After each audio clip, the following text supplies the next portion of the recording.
बिस्मिल्लाहिर्रहमानिर्रहीम। अस्सलामुअलैकुम जी, क्या हाल चाल है आपके। उम्मीद करती हूँ आप सब खैरियत से होंगे। अल्हम्दुलिल्लाह मैं भी ठीक हूँ। तो आज जो मज़ेदार सी रेसिपी मैं आपके लिए लेके आई हूँ वो है मज़ेदार सी हलीम, जो बहुत ही मज़े की बनती है और बहुत ही आसानी से तैयार हो जाती है। मटन हलीम बनाना बहुत ही आसान है और बहुत ही झटपट तैयार हो जाती है। इतनी मज़े की ये बनती है, आप इसे नान के साथ खाएं, रोटी के साथ खाएं, बहुत ही मज़े की लगती है। तो चलें जी, आज की मज़ेदार सी रेशेदार हलीम बनाना शुरू करते हैं। तो मज़ेदार सी हलीम बनाने के लिए हमें जिन चीज़ों की ज़रूरत है उसमें सबसे पहले आधा किलो हमारे पास गोश्त है।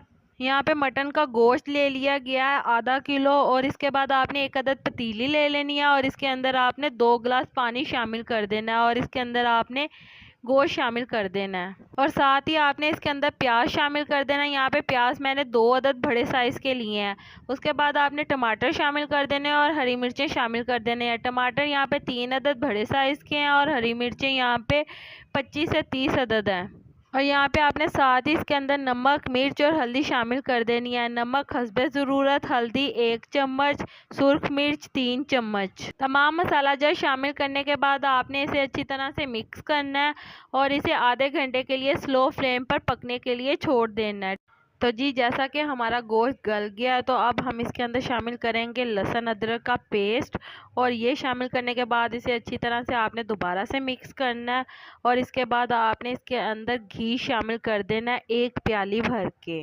तो इस स्टेज के ऊपर आपने आग को थोड़ा सा तेज़ कर लेना है और इसे अच्छी तरह से आपने भून लेना है। तो जैसा कि आप देख सकते हैं हमने गोश्त को अच्छी तरह से भून लिया और इसने ऑयल भी छोड़ दिया है। तो इसका मतलब हमारा गोश्त अच्छी तरह से भून चुका है। तो ये मज़ेदार सा हमारा गोश्त तैयार है।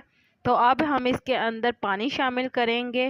पानी आपने इसके अंदर काफ़ी ज़्यादा शामिल करना है क्योंकि हमने इसके अंदर दाल शामिल करनी है और इसके साथ ये पकेगी। तो जैसे ही अब पानी के अंदर बॉयल आएगा तो हम इसके अंदर दाल शामिल करेंगे। तो यहाँ पे हमने दाल ले ली है चने की आधा किलो, चावल आधा कप, दलिया आधा कप और माश की दाल आधा कप। इन सबको आपने साफ़ करके आधा घंटे के लिए पानी में भिगो के रख देना है।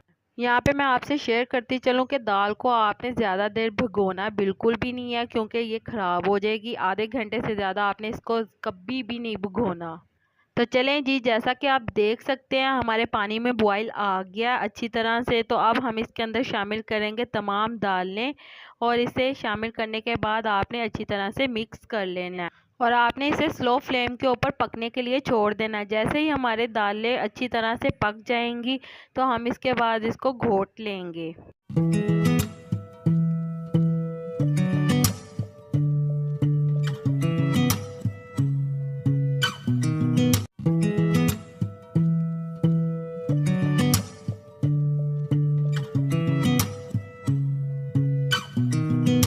तो जी, जैसा कि आप देख सकते हैं दाल हमारी तैयार हो गई है। तो हम इसे अब घोटेंगे। इससे पहले हम इसके अंदर शामिल करेंगे गरम मसाला 2 चम्मच। गरम मसाला शामिल करने के बाद आपने इसे अच्छी तरह से मिक्स कर लेना है।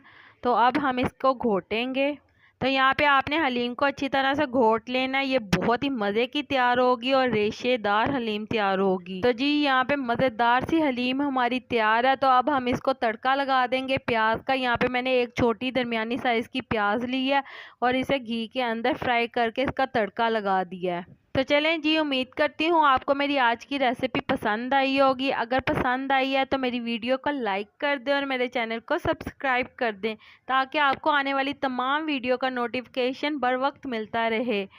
और इसे शेयर करें अपने फ्रेंड्स एंड फैमिली मेम्बर्स के साथ। अल्लाह ताला आपको बहुत सारी खुशियाँ अता करे, आपके रिज़्क़ में ढेरों ढेर बरकत अता करे, आपको मक्कातुल मुकर्रमा और मदीनातुल मुनव्वरा की हाज़िरी नसीब करे। आमीन सुम्मा आमीन। तो मुझे भी अपनी दुआओं में याद रखिएगा। मिलते हैं आपसे एक और मज़ेदार रेसिपी के साथ एक और नई वीडियो में। तब तक के लिए मुझे दीजिए इजाज़त। अल्लाह हाफ़िज़।